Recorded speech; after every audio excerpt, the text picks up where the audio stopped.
7월 30일 금요일 NH투자증권의 모닝 미팅 시작하겠습니다. 뉴욕 증시는 올랐습니다. 나스닥 지수 0.44, 다우 지수 0.44%, S&P 500은 0.42%, 나스닥은 0.11% 상승했습니다. 커뮤니케이션과 부동산을 제외한 전 섹터가 올랐습니다. 소재와 금융이 1%대 상승했고 에너지와 자유소비재, 산업재 섹터가 뒤로 이었습니다. 2분기 미국 GDP의 연율화 성장률이 6.5%로 기대치를 하회한 반면 소비 지출이 예상치를 상회한 것이 주식시장에는 긍정적으로 작용했습니다. 퀄컴의 주가가 6% 올랐습니다. 기대치를 상회한 실적과 공급망 이슈 완화에 대한 긍정적인 전망이 작용했습니다.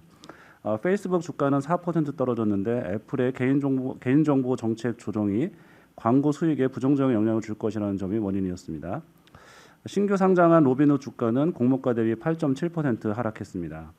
WTI는 1.4% 올라서 73.4달러로 마감했고 미국채 10년물 금리는 1.27%로 올랐습니다.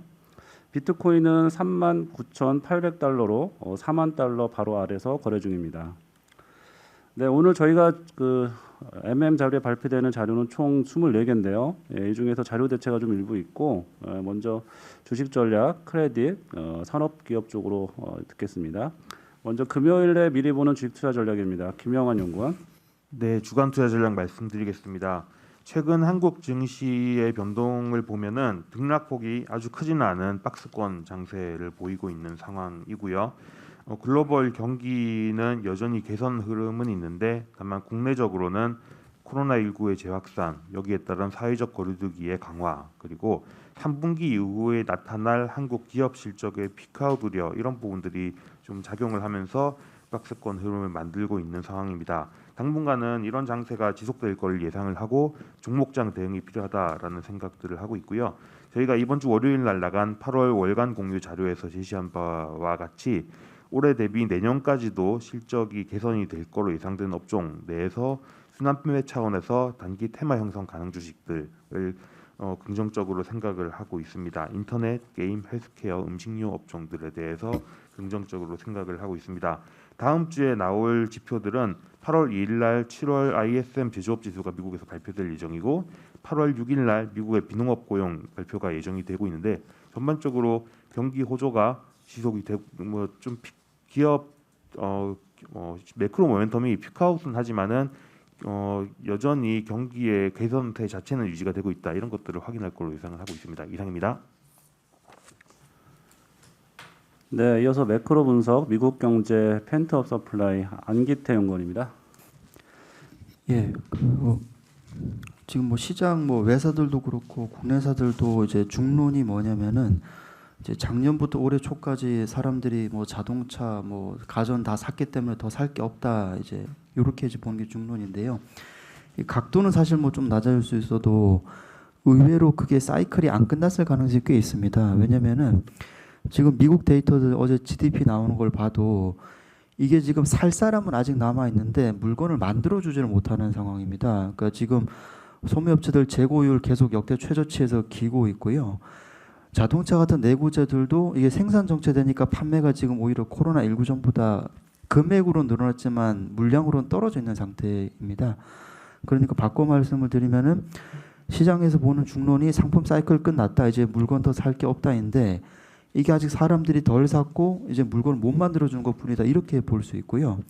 이렇게 되면서 지금 생산 차질 빚어지면서 실질 금리도 빠르게 빠졌는데 이게 병목 풀려버리면은 이게 다시 돌려버릴 수 있습니다. 병목이 풀리는 거는 이건 사실 산업 현장에 있는 사람들이 알겠지만은 매크로 단에서 보면은 그 업체들 운송 시간 지수라는 게 있어요. 그러니까 이게 점수가 높을수록 배달 안 됩니다라고 응답하는 건데 레벨은 여전히 되게 높아요. 역사적 지금 고점에서 좀 움직이는데 얘가 지난달에 어쨌든 고점에서 통과는 했거든요. 살짝 내려오는 순간. 그래서 그런 걸 보면은 일단 부품 차질 해소, 그 다음에 미국 사람들 9월부터 이제 실업수당 끝나서 나오는 거 감안하면은 물건이랑 사람 조달하면서, 그러니까 펜트업 서플라이라는 게 이게 물건이 조달 안 돼서 못 만드는 건데 그 못 만들었던 것이 다시 올라오는 그런 현상, 펜트업 서플라이가 가능성이 있겠다, 좀 그렇게 보고 있습니다. 펜트업 서플라이 그 이후 국면은 그럼 어떻게 좀 저희가 예상을 해볼 수 있을까요? 이렇게 보면은 시장 컨센과 다르게 가는 거죠. 왜냐하면 시장 컨센은 내구재 판매나 어떤 모든 상품 판매 사이클이 끝났으니까 이제 어떤 재화단에서 사이클이 없다라고 보는 게 중론인 건데 그게 아니라 의외로 이게 계속 가는 거죠. 그러니까 상품들 판매하는 게 자동차 같은 내구재라든가 이런 그 재화단에서 가게 되면은 그러면은 뭐 예상 외로 이게 뭐 서비스나 소프트웨어 쪽으로 넘어가는 게 아니라 재화단이나 운송단이나 이쪽에서 더 남아 있는 그렇게 좀 볼 수 있겠습니다. 네, 이어서 계속 미국 경제 관련해서 인프라 투자 상원 통과 관련해 듣겠습니다. 조현주 연구원입니다. 네, 어제 미국 상원에서 인프라 법안이 통과됐습니다. 5,500억 달러 정도 규모이고요. 기존에 바이든 정부가 제시했던 5,790억 달러에서 조금 다소 감소한 금액입니다.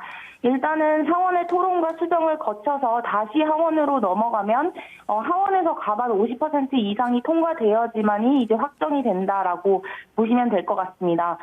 일단 하원에서 제시했던 아메리카 잡스 플랜에 포함된 규모보다는 작지만 크게 달라진 점은 없기 때문에 상원의 토론회 이후에 하원에서 다시 통과될 가능성은 높다라고 판단하고 있습니다. 기존에 저희가 말씀드렸던 대로 전통 인프라 관련 법안은 여름 휴회 이전에 8월 7일 이전에 통과될 가능성이 높고요. 그리고 복지라든가 그린 인프라 관련 3.5조 달러 정도는 단독으로 민주당에서 4분기 내에 통과될 것으로 예상을 하고 있습니다. 이 전통 인프라 법안 통과로 인한 효과는 소재 산업재에 직접적인 영향이 있는데요. 일단 기대감이 어느 정도 선반영되었다는 점, 그리고 규모가 크게 달라지지 않은 부분이라는 점에서는 큰 영향은 없을 것으로 예상을 하고 있고요. 경기 부양 효과에 따른 경기 민감재의 완만한 상승 기조는 이어질 것으로 예상하고 있습니다. 이상입니다. 8월 월보입니다. 한광열 연구원입니다. 네, 저희 8월 월보이고요. 크레딧의 매력이라고 하면은 국채 대비해서 수익률이 높습니다. 그래서 국채 금리가 좀 상승을 하더라도 어느 정도 투자 성과를 낼 수 있다라는 건데 최근에 보면은 크레딧 신용 스프레드가 역사 저점 수준까지 낮아져 있고요. 그다음에 최근에 또 국내 국채 금리가 크게 하락을 했죠. 그래서 크레딧 투자에서 이 캐리가 지금 현재 상실되었다라고 저희는 보고 있습니다. 추가적으로 더 높은 리스크를 감내하지 않을 거라면은 크레딧 투자 비중을 현재 수준에서 유지를 하거나 축소할 것을 권고드리고 있고요. 지금 국내 같은 경우에도 신용 스프레드가 역사 저점인 상황이고 이번 7월 달 같은 경우가 좀 확대가 됐습니다. 저희는 이제 8월까지도 스프레드는 좀 더 확대될 것이다라고 보고 있고요. 그 이유가 일단은 발행이 좀 많습니다. 특히나 공사채, 회사채 발행이 많기 때문에 수급 비효적인 상황, 그리고 국채 금리가 지금 많이 낮아져 있기 때문에 저희가 이제 3분기, 4분기 지날수록 상승 압력이 좀 높다라는 점이 투자 수요를 약화시킬 것으로 판단하고 있습니다. 그래서 저희가 국내 쪽에서는 이제 장기물 회사채 위주로 투자를 권고드리고 있고, 글로벌에서는 채권보다도 뱅크론이라던가 그다음에 은행들이 발행한 후순위성 채권들, 이런 상품에 대해서 투자를 권고드립니다. 이상입니다. 이어서 크레딧 전략 이어서 듣겠습니다. 중국 반독점 규제 관련해서 발표합니다. 홍성욱 연구원. 네, 미국 등지에 이어서 중국에서도 반독점 규제 이슈가 불거지고 있는데요. 노이즈가 상당히 많은 상태이지만 어쨌든 플랫폼 기업의 이제 반독점 조사를 받을 수 있는지 리스크를 파악하기 위해서는 그 기업이 일단 독과점인지 여부를 파악이 좀 선행돼야 된다, 이런 입장입니다. 그래서 선례들을 몇 가지 말씀드려 보자면은 이제 반독점 조사의 스타트를 끊었던, 이제 대대적인 조사의 스타트를 끊었던 알리바바 같은 경우에는 B2C 유통시장에서 60% 이상의 시장 점유율을 보유하고 있었고요. 그리고 2위 JD.com은 이제 20% 이하로 2위와 상당한 차이를 보이고 있었습니다. 엔투룩 같은 경우에도 과반의 점유율을 보유하고 있었고, 알리바바에 이어서 두 번째 타겟이 된 이제 메이투안 같은 경우에는 음식 배달 시장에서 70% 정도의 시장 점유율을 보유하고 있습니다. 그리고 한 가지 회사채 발행 기업은 아닌데 디디 같은 경우에는 이제 중국 정부가 제시한 자료에 의하면은 어쨌든 시장 점유율이 90%를 상회하고 있어서 사실상 독점인 기업이었고요. 그래서 직접적인 빌미는 다른 게 될 수 있겠지만 어쨌든 이런 반독점 규제의 근본적 근거는 그 해당 시장에서의 매우 높은 시장 점유율이라고 볼 때, 그 다음 타겟이 될 수 있는 기업이 어딘가를 봤을 때는 이제 바이두하고 텐센트 정도가 좀 모니터링이 필요하다, 이런 의견입니다. 바이두 같은 경우에는 검색 시장에서 3분의 2 넘는 거의 70% 육박하는 점유율을 보유하고 있고, 특히 모바일 검색 시장에서는 시장 점유율이 더 높습니다. 그리고 최근에 중국 당국이 텐센트에게 이미 이제 반독점 우려가 있는 텐센트에게 2위 검색 기업인 소고를 인수하는 걸 승인했고요. 이런 점은 이제 반독점 어쨌든 1위 업체인 바이두를 견제하기 위한 조치일 가능성이 있다고 보고 있습니다. 또 텐센트 같은 경우에도 최근에 텐센트 뮤직이 시장 점유율 거의 80% 달하는 시장 점유율을 보유하고 있는 텐센트 뮤직이 일정 조치를 받았고 아직까지는 텐센트 계열에 대해서 큰 노이즈는 없지만 메신저, 컨텐츠, 핀테크, 게임, 음악 이런 수많은 사업에서 선두권 지위를 보유하고 있음에 따라 좀 규제 우려가 좀 있는 상황이다 이렇게 보시는 게 맞을 것 같고 그리고 다수의 자회사들이 미국에 상장돼 있는 점도 좀 부담이라고 보시면 될 것 같습니다. 그래서 연내 이제 반독점 규제는 2021년 이제 중국 정부의 중점 과제 중에 하나이기 때문에 좀 연내 노이즈는 지속될 것으로 보이지만 어쨌든 최근에 좀 반독점 규제와 좀 상반되는 좀 정부의 스탠스도 보이긴 하거든요. 알리바바의 이제 순잉 지분 취득을 승인하거나 메이투안이 이제 차량 호출 시장 진출하는 것에 대해서 승인하거나 아니면 이제 텐센트가 앞서 말씀드린 대로 2위 검색 기업인 소고를 인수하는 것을 용인하는 점으로 볼 때 일방적인 억압으로 보기엔 쉽지 않다 이렇게 보시면 될 것 같고 그래서 결론적으로는 연내 노이즈는 지속되지만 알리바바나 최근 이제 곧 이제 반독점 조사가 종결될 것으로 보이는 메이투안 이런 조사가 종결되는 기업들 위주로 점진적으로 좀 투자 심리가 돌아올 것으로 보고 있습니다. 이상입니다. 관련해서 크레딧 시장에서는 이게 채권 수익률이나 어떤 신용 등급 면에서 어떤 영향을 주고 있나요 지금? 아직까지는 사실 이 반독점 규제에 의해서 신용 등급 영향이 있었던 기업은 없습니다. 일례로 이제 알리바바가 180억 달러 정도의 벌금을 받았는데 알리바바 1분기 말 기준으로 이제 순현금, 이제 현금 말고 순현금이 4천억 위안이 더 상회를 하고 있거든요. 그래서 4천억 위안 넘는 순현금에서 180억 위안 정도면은 사실 영향이 상당히 제한적이고 이게 일회성 비용이라면은 그리고 특히 어떤 사업 관행에 대해서 과도한 그런 조치가 취해진 그런 회사채 발행 기업은 없었어서 직접적인 영향은 없지만 어쨌든 DD의 사례나 아니면 다른 이제 최근에 이제 사교육 쪽 이런 사례들 때문에 조금 불확실성 때문에 좀 스프레드 그러니까 회사채 가격이 좀 많이 약세는 보이고 있는 상황입니다. 네, 이어서 산업기업 리포트 발표하겠습니다. 먼저 유틸리티 신재생 에너지 산업입니다. 정현승 연구원. 네, 오늘은 수소 혼소 발전에 대해서 좀 말씀드리겠습니다. 수소를 이용한 발전 방식을 연료전지만 있다고 많이 오해하시는데요. 수소 혼소 발전 방식도 있습니다. 수소 혼소 발전이랑 LNG에 수소를 혼합해서 만든 연료를 연소해서 발전하는 방식이고요. LNG만 사용하는 것 대비해서는 이제 수소 투입 비중에 따라서 온실가스 배출을 감축할 수 있습니다. 이 방식은 기존의 좌초자산으로 여겨졌던 노후 발전 설비 등을 재활용할 수 있는 대안이고요. 우리나라 같은 경우는 LNG 발전 비중이 계속 올라가고 있기 때문에 LNG 발전에서 혼소를 통해서 온실가스 배출을 줄일 수 있다는 데 주목하고 있습니다. 특히 수소 비중이 100%까지 올라가면 온실가스 배출량이 0으로 줄어들게 됩니다. 관련된 기술을 보유한 기업은 GE, 지멘스, 미쓰비시 파워, 안살도, 그다음에 이제 두산중공업이고요. 하나종합화학이 최근에 안살도 자회사인 ATH랑 PSM 지분 100%를 인수하면서 이 시장에 진출한 상황입니다. 정부도 지금 관련해서 수소 전소 방식 100%로 하는 수소 전소 방식과 가스터빈 상용화를 목표로 제시하고 있고요. 관련된 국제 과제를 시작한 상황이고 아까 말씀드렸던 국내 2개의 기업이 국내 발전 자회사 간의 연합을 통해서 본격적으로 사업화에 시도하고 있는 상황입니다.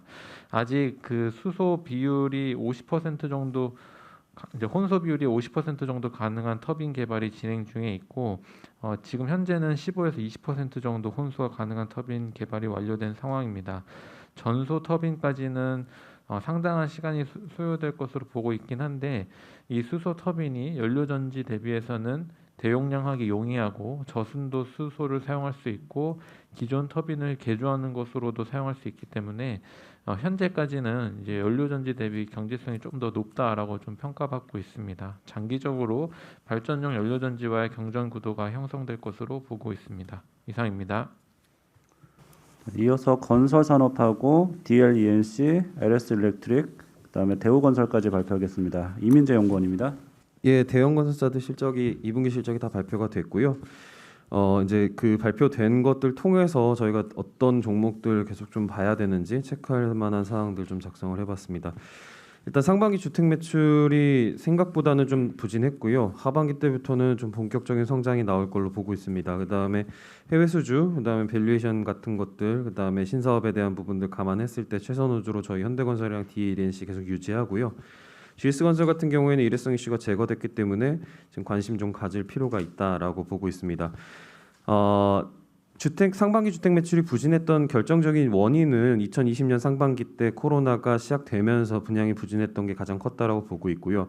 일반적으로 분양이 되고 나서 12개월 내에 매출 전환되는 것들 감안했을 땐 20년 하반기, 21년 상반기 때 분양이 올라온 것들이 결과적으로는 하반기 때부터의 매출 상승을 견인하는 요인이다라고 보고 있습니다. 실제로 20년 하반기, 21년 상반기 때 분양은 17%, 그다음에 25% 증가했는데 매출은 0.5% 마이너스 1.3%로 분양 증가 효과가 충분히 반영되지 않은 것들, 그래서 하반기 때 충분히 반영될 수 있다라는 것들을 좀 볼 수 있을 것 같고요.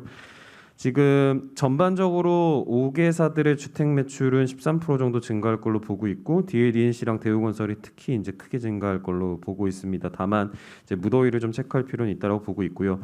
이러한 실적 개선에다가 이제 각 당 대선 예비 후보들이 부동산 정책 발표할 예정입니다. 뭐 당장 다음 주만 해도 이제 민주당 쪽에서의 후보들이 부동산 대책 발표할 예정이라고 보고 있고요.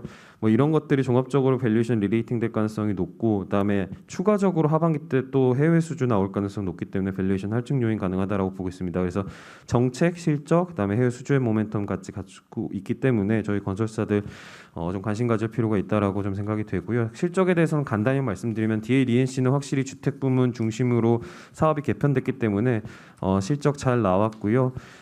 분양 같은 경우에도 목표했던 거에 뭐 절반 가까이 하면서 지금 무리 없이 흘러가고 있다라고 보고 있습니다. 그래서 계속 이런 트렌드 나타날 거라고 좀 판단하고 있고요. 그다음에 이제 LS 일렉트릭 같은 경우에도 컨센서스 상회했고요. 지금 전반적으로 지연됐던 투자들이 나오고 있는 상황입니다. 특히 전력기기랑 자동화 같은 경우는 국내외 모두 다 좋고요. 하반기 때는 환율 효과 제거되고, 그다음에 배터리 자동차 공장 매출 확대되는 것들이 이익 성장으로 좀 이어질 거라고 보고 있습니다. 거기에 국내 태양광 ESS 프로젝트들 지금 수주받은 것들이 매출 전환되고 있기 때문에 이쪽에서 적자폭 감소도 좀 기대해볼 만한 부분이라고 생각되고 있습니다. 대우건설 같은 경우에도 앞서 말씀드렸던 것처럼 분양 증가한 효과들이 사실 좀 빨랐습니다. 대우 같은 경우에 그 효과들이 주택 매출로 좀 이어졌고요. 다만 1분기랑 좀 비슷했던 거는 조금 아쉬웠던 부분이라고 생각됩니다. 거기에 동남아 일부 프로젝트에서 코로나 영향으로 일회성 비용 300억 인식됐던 것들이 있었음에도 불구하고 실적은 뭐 컨센서스 상회했고요. 다만 이제 주가는 중흥건설이랑 KDB 인베스트먼트 사이에서 인수 작업 때문에 좀 네거티브한 영향을 받는다라고 보고 있고요. 건설업 평균보다는 낮습니다. 하지만 이러한 이슈들이 좀 그러니까 MOU 체결 끝나고 이제 인수가 좀 마무리돼야 좀 추가적인 업사이드 볼 수 있다. 그러니까 실적은 너무 좋기 때문에 뭐 저희가 보고 있는 것 자체는 투자기관 바이 목표 주가는 10,000원 유지하는데 이제 이런 것들은 좀 네거티브한 요인으로 지금 현재는 좀 작용하고 있다라고 보고 있지만 밸류에이션이 여전히 싸기 때문에 뭐 접근 가능하다라고 보고 있고요. LG이노텍 이규화 연구원입니다. 네, LG이노텍 투자의견 바이를 유지하고 목표 주가를 기존 30만 원에서 35만 원으로 상향을 합니다. 주당 순이익 전망치를 20% 상향하고 기존 타겟 PER 15배를 적용해서 산출을 했고요. 실적 전망치 상향 배경은 지금 애플 그 신형 아이폰 13 모델에서 센서 시프트 탑재가 전 모델로 확대가 됩니다. 그래서 판매 단가를 기존 대비 이제 10% 정도 상향을 했고요. 보수적으로 추정했던 TOF 모듈 점유율을 15% 이제 상향을 조정했고, 기판 수익성 개선을 고려를 했습니다. 지금 최대 실적을 계속 이제 경신하고 있는데도 그 동사 밸류에이션은 역사적 저평가 수준입니다. 주된 이유는 내년에 이제 성장성이 좀 부재하지 않냐라는 우려 때문인 걸로 보고 있는데요.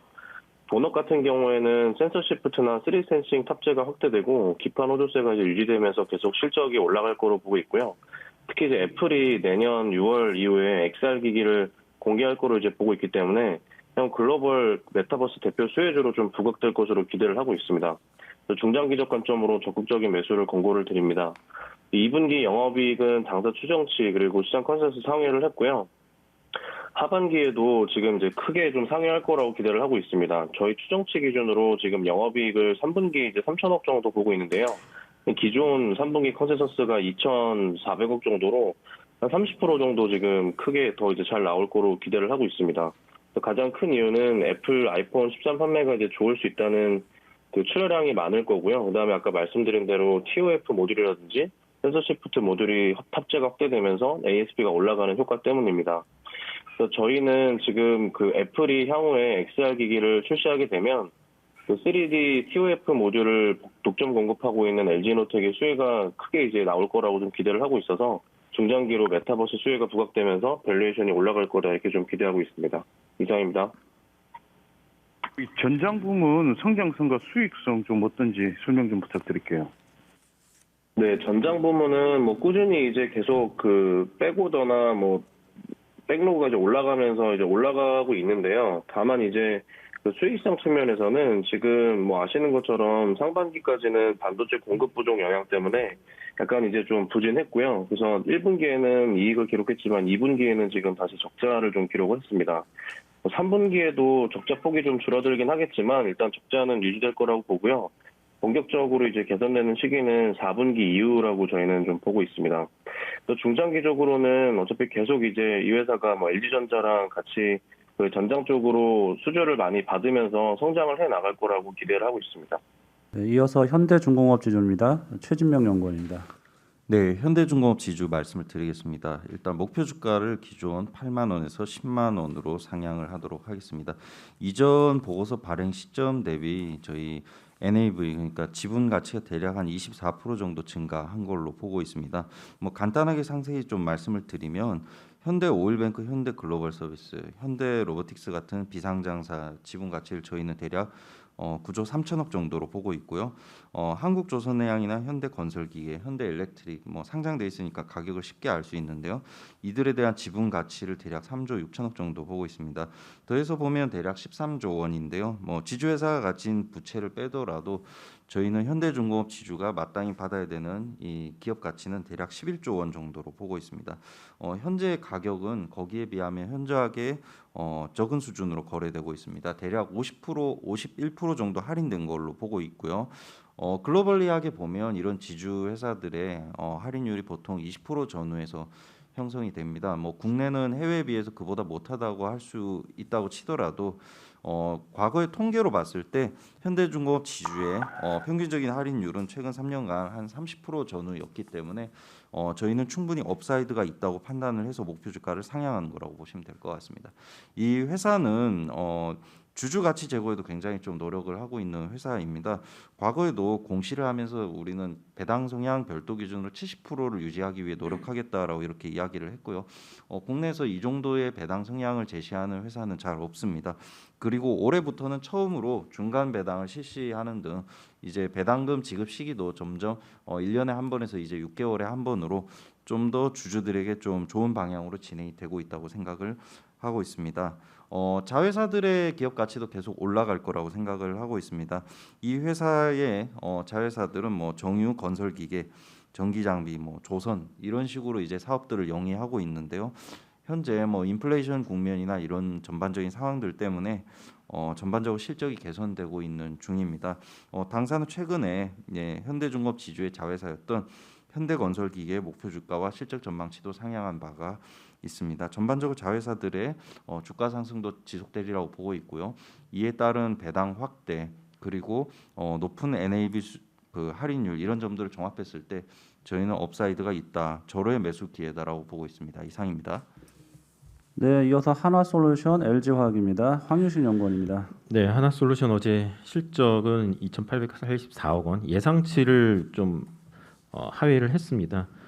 2,211억 원이고요. 예상치를 좀 하회를 했습니다. 부문별로 보면 화학 부문은 이 분기 최대 이익을 기록을 했습니다. 2,900억 원. 다만 이제 태양광 사업이 영업 적자가 예상보다 크게 발생을 하면서 전체 실적을 좀 끌어내렸습니다. 태양광 같은 경우 지금 이제 웨이퍼 원재료 가격이 지속적으로 좀 상승을 했고요. 그리고 물류비도 상승하면서 영업 적자가 컸습니다. 발전 사업을 매각하면서 영업이익이 220억 원이 반영이 됐음에도 불구하고 적자를 냈고 모듈에서만 한 대략 860억 원 적자를 기록한 것으로 좀 판단을 하고 있습니다. 지금 원가 부담이 지금 가장 큰 문제고요. 하반기 웨이퍼 가격은 지금 다소 소폭 지금 하락한 상태지만 여전히 높은 원가 부담이 좀 지속될 걸로 보기 때문에 하반기에도 영업 적자가 좀 이어질 걸로 보고 있습니다. 이 주식의 관건은 이제 태양광 회복이 언제 되느냐가 관건입니다. 그래서 원재료 가격이 빠지는 시점이 좀 타이밍이 좀 될 것 같고요. 하반기에는 소폭 가격 하락은 있겠지만 여전히 높은 그 원재료 부담이 좀 있을 걸로 보고 있습니다. 3분기 영업이익은 이제 1,800억 원. 화학 제품은 이제 과열 양상이 좀 진정되는 모습이 나올 것 같고요. 태양광 쪽은 소폭이나마 개선되는 모습, 그리고 이제 이게 이제 복격적으로 개선되는 모습이 나타난다면 굉장히 좋은 모습으로 전환이 가능하다. 태양광 산업의 이제 포트폴리오가 다변화되고 수소 사업 확대가 가능하기 때문에 장기 성장성을 유지되고 있어서 투자 의견 바이를 유지하겠습니다. LG와 또 실적을 발표를 했고요. 2분기 영업이익 2조 2,300억 원이었습니다. 사상 최대 실적이었고요.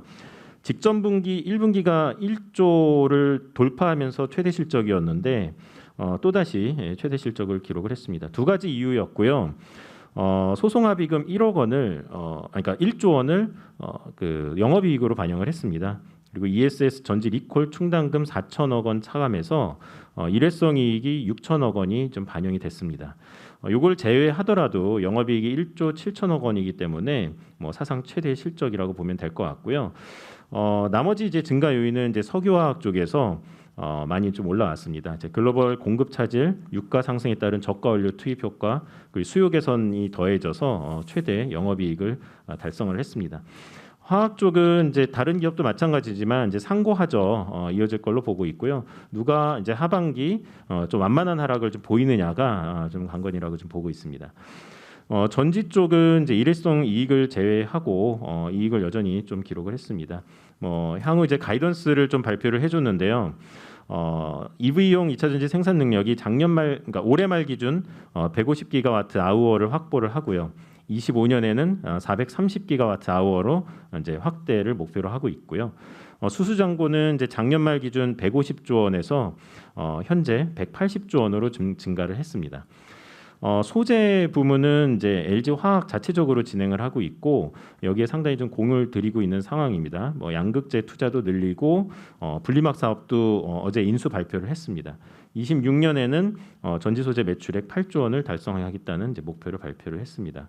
3분기는 일회성 이익 빠지고 석유화학은 다소 안정화되면서 1조 1,200억 원으로 좀 내려갈 걸로 보지만 여전히 우수한 실적이라고 보면 될 것 같습니다. 이상입니다.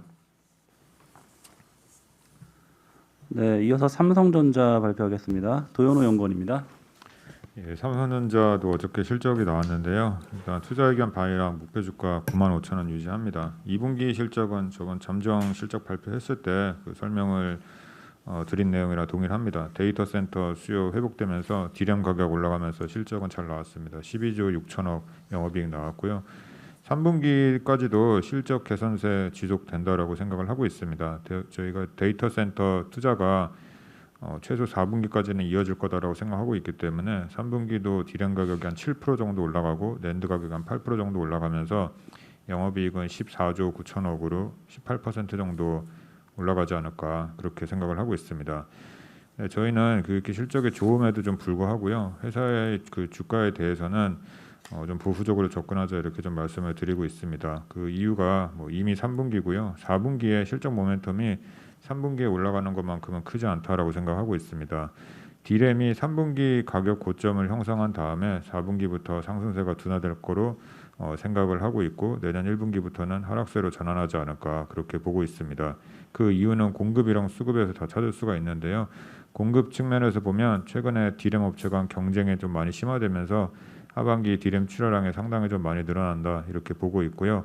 메모리 업체들 재고 삼성전자, 하이닉스가 가지고 있는 재고는 상당히 적은데 PC랑 서버 업체가 상반기에 더블 부킹이라든지 비상 상황에 대비한 재고 이런 것들을 많이 쌓아놨기 때문에 이 업체들이 가지고 있는 재고가 8주에서 10주 정도에 달합니다. 그래서 이게 하반기에 그 수요에 좀 부정적인 영향을 끼치지 않을까 그렇게 생각하고 있습니다. 이상입니다.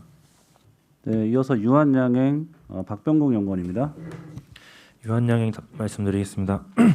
투자 의견 바이 목표주가 7만 원 유지하도록 하겠습니다. 연결 기준으로 2분기 매출은 4,330억 원, 영업이익은 234억 원으로서 컨센서스 대비 17% 상회했다라고 보시면 될 것 같습니다. 다만 2분기 기술료 수익이 167억 원으로 전년 대비 60% 정도 감소를 했음에도 불구하고 별도 기준 영업이익은 기술료를 제외할 시에 흑자 전환에 처음으로 성공했다라고 보시면 될 것 같습니다. 그래서 3분기 연결 기준 실적은 영업이익 221억 원 보고 있고요. 그리고 기술력 수익도 크게 증가하진 않는 138억 원 전망하고 있습니다. 역시 유한양행 같은 경우에는 레이더 티닙의 모멘텀이 가장 중요하다라고 보시면 될 것 같습니다. 레이더 티닙은 지금 가장 주목되고 있는 게 타그리소 내성 환자한테 병용요법을 하고 있는 얀센의 임상이라고 보시면 될 것 같고요.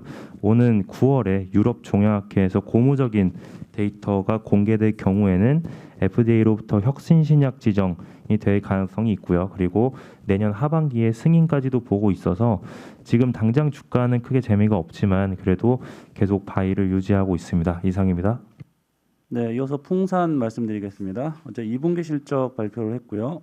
연결 기준 1,065억, 별도 기준 810억으로 사상 최고 실적을 발표를 했고 영업이익은 시장 컨센서스를 30% 상회하는 깜짝 실적이었습니다.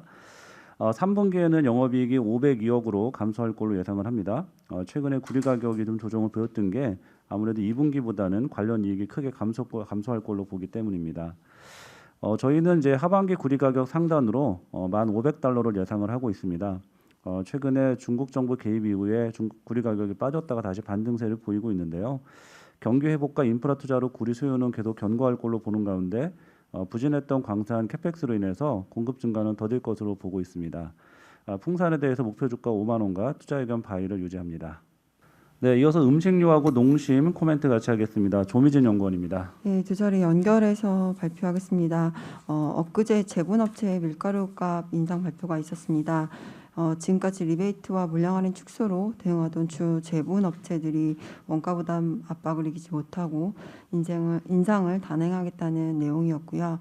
이렇게 되면 밀가루를 주 원재료로 쓰는 라면이나 제과 등의 업체들이 가격 인상이 불가피한 상황이 되었고요. 바로 이어서 농심이 어제 라면 가격 인상을 발표했습니다. 라면 7국가 6.8% 인상이고요. 약 5년 만에 인상을 하는 겁니다. 이번 인상으로 인해서 연간 매출액은 900억 정도 개선 효과가 나타날 것으로 추정되고요. 영업이익 개선 효과는 원가 상승분 커버와 그리고 초반 물량 감소를 방어하기 위한 판촉 행사 진행을 감안해서 연간 한 400억 수준이 될 것으로 예상합니다.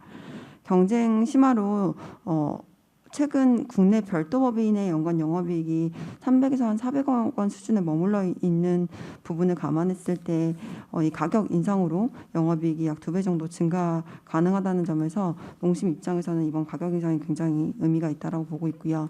그동안은 해외 성장에도 국내가 부진해서 좀 아쉬웠는데 이제 전반적인 기업 가치 재평가가 필요한 시점이라고 보고 있습니다. 앞으로 봤을 때는 라면과 비슷한 제과도 가격 인상 가능성이 있을 것 같고요. 그리고 유제품도 8월부터 인상을 논의 중에 있는 것으로 알고 있습니다. 이렇게 되면 우유나 커피, 아이스크림 등 유제품 업체들의 인상 가능성도 있습니다. 계속 말씀드려왔지만 하반기 이후에는 전년도 역기저 부담은 완화되고 그리고 상반기에 진행된 가격 인상 효과가 본격화되고 또 이제 물량 증가까지 나타나고 있어서 음식료 업체들의 이익 상승 사이클이 본격화되고 있다고 좀 판단하고 있습니다. 이상입니다. 네, 해외 주식 자료인 보잉하고 화낙, 조조, 포드하고 페이파홀딩스까지는 자료 대체하겠습니다. 자료 참고해 주시고요. 이상 모닝 미팅 마치겠습니다.